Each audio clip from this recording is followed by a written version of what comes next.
Tak ada yang benar-benar siap untuk apa yang terjadi malam itu. Sebuah konser megah bertajuk 8 Dekade Soneta, dirancang untuk merayakan 80 tahun warisan Rhoma Irama, berubah menjadi momen paling dibicarakan di dunia dangdut modern.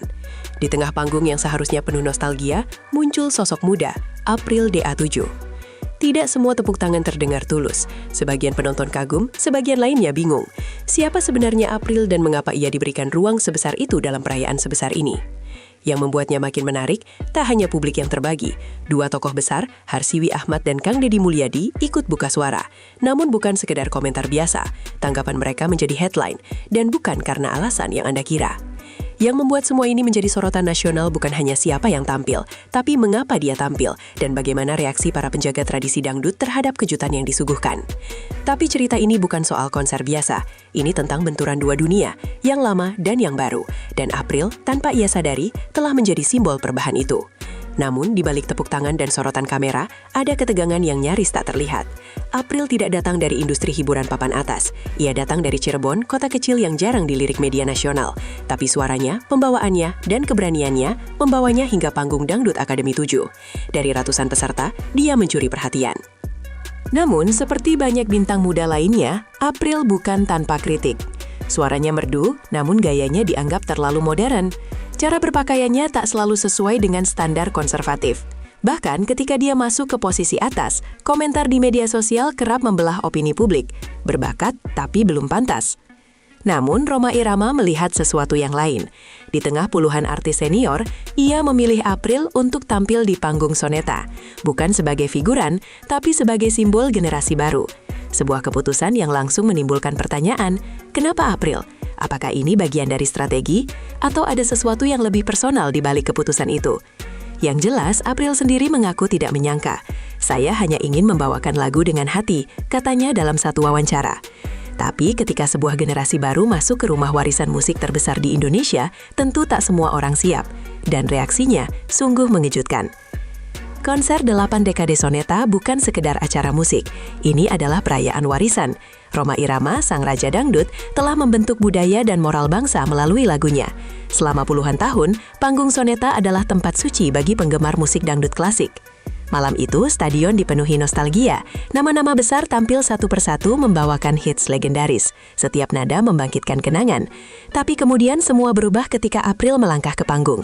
Busananya bergaya kekinian, koreografi panggungnya energik. Lagu klasik yang ia bawakan terdengar berbeda. Modern, sedikit di-remix, dan lebih berani. Beberapa wajah terlihat bingung, yang lain terlihat kesal. Di Twitter, komentar mengalir deras. Ini konser Soneta atau panggung ajang pencarian bakat? Mana nilai religiusnya? Sebagian besar tidak menyangka konser suci ini akan diberi sentuhan eksperimen. Tapi di balik kehebohan itu, muncul satu pertanyaan besar yang menggantung. Apakah ini pelanggaran terhadap warisan atau awal dari era baru dangdut Indonesia? Ada momen di tengah penampilan April yang menjadi simbol benturan dua era. Saat dia membawakan lagu lawas Soneta dengan aransemen baru, kamera menyorot beberapa tokoh senior dangdut yang tampak canggung. Tak ada senyum, tak ada tepuk tangan, hanya tatapan kosong penuh makna. Yang lebih mengguncang adalah respons di backstage. Beberapa penyanyi senior kabarnya keluar dari ruang tunggu lebih awal. Ada yang menyebut kecewa, tapi belum ada yang bicara terbuka. Sampai akhirnya, dua nama besar memutuskan untuk angkat bicara, Harsiwi Ahmad dan Kang Deddy Mulyadi. Semua orang menunggu dengan asumsi mereka akan mengecam, namun yang terjadi malah mengejutkan.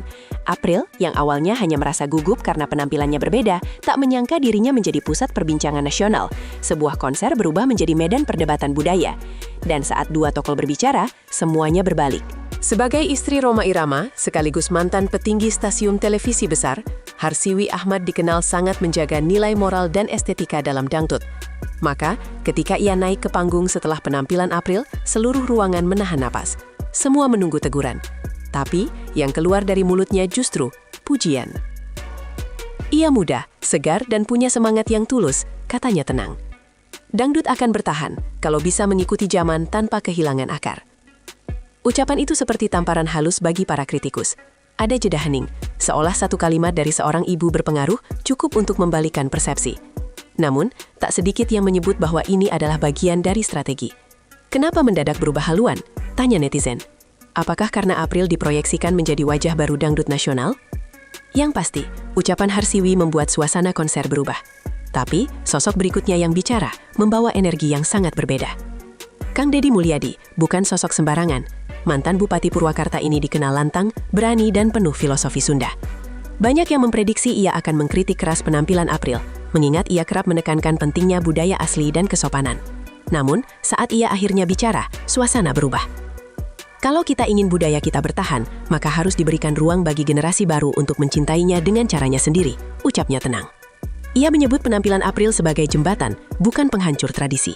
Bagi sebagian penonton, ucapan itu bagaikan angin segar. Tapi bagi lainnya, itu seperti pengkhianatan terhadap nilai-nilai lama.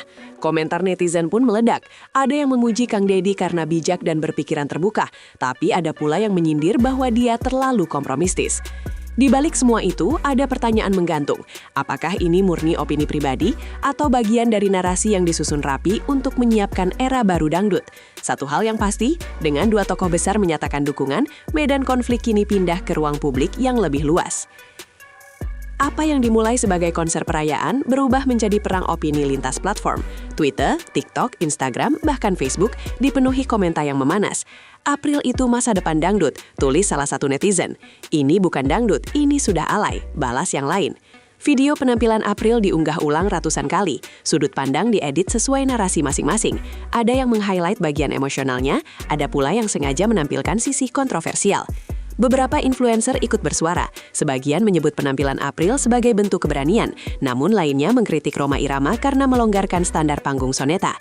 Perdebatan menjadi lebih dari sekedar musik. Ini tentang identitas, tentang siapa yang berhak mewakili budaya, dan tentang apakah perubahan itu sebuah pengkhianatan atau evolusi yang tak terelakkan. Namun di balik gegap gempita dunia maya, terselip sebuah percakapan yang tidak terdengar publik. Dan itu mengubah segalanya. Di balik layar, beredar bisik-bisik bahwa penampilan April bukan sekedar pilihan artistik. Beberapa sumber menyebut ada proyek besar untuk memunculkan wajah baru dangdut yang bisa menjembatani generasi muda. Ada pula yang menyebut bahwa konser ini adalah uji coba untuk melihat reaksi publik terhadap perubahan format dangdut klasik. Apakah April memang dipilih karena bakat? Atau karena representasi generasi digital yang kini lebih penting bagi industri musik? Ada rumor, belum terbukti, bahwa April akan dikontrak oleh label besar pasca konser. Bahkan sempat beredar kabar ia akan tampil dalam proyek internasional dangdut modern. Semua ini tidak diumumkan resmi, tapi ketika terlalu banyak pihak terlibat, sulit memisahkan fakta dari strategi. Dan saat teka-teki ini belum selesai, muncul satu peristiwa yang membuat semuanya terasa lebih manusiawi. Setelah konser, April memilih diam, tidak banyak pernyataan, tapi tekanan terus menghampiri. Komentar jahat, pujian palsu, dan ekspektasi tinggi bercampur menjadi satu. Hingga akhirnya, lewat satu unggahan sederhana di Instagram, April menulis, "Aku hanya ingin menyanyi dengan jujur, tapi ternyata kejujuran bisa menakutkan bagi sebagian orang." Unggahan itu disertai foto dirinya menangis di balik panggung, masih mengenakan konser-konser. Banyak yang tersentuh. Banyak pula yang baru menyadari bahwa di balik kontroversi ada seorang anak muda yang berusaha bertahan. Harsiwi kembali memberi dukungan lewat pesan langsung. Kang Deddy pun memposting ulang dan menulis, "Setiap perubahan butuh keberanian. Kamu sudah melakukannya." April tak menyangka dirinya menjadi simbol, tapi di saat semua orang berbicara tentangnya, ia hanya ingin didengar, bukan dihakimi. Dan kisah ini belum berakhir, karena dampaknya jauh melampaui satu konser. Setelah semua kontroversi reda perlahan, satu hal menjadi jelas. Konser 8 Dekada Soneta telah menjadi titik balik sejarah dangdut Indonesia. Bukan hanya karena April DA7 tampil berbeda, tapi karena ia memaksa publik untuk bertanya, apa itu dangdut hari ini? Konservatif atau modern? Religius atau bebas berekspresi? Bertahan dalam bentuk lama atau berkembang dengan zaman? April tidak merusak warisan, ia mengguncangnya. Dan terkadang itulah yang dibutuhkan sebuah budaya untuk tetap hidup. Guncangan, debat, ketidaknyamanan, lalu refleksi. Kini April menjadi simbol. Bagi sebagian, ia adalah ancaman. Bagi lainnya, ia adalah harapan. Tapi satu hal pasti, namanya akan dikenang dalam sejarah dangdut. Bukan hanya karena suara, tapi karena keberanian. Dan entah suka atau tidak, perubahan telah dimulai. Dan tidak ada yang bisa membalikannya.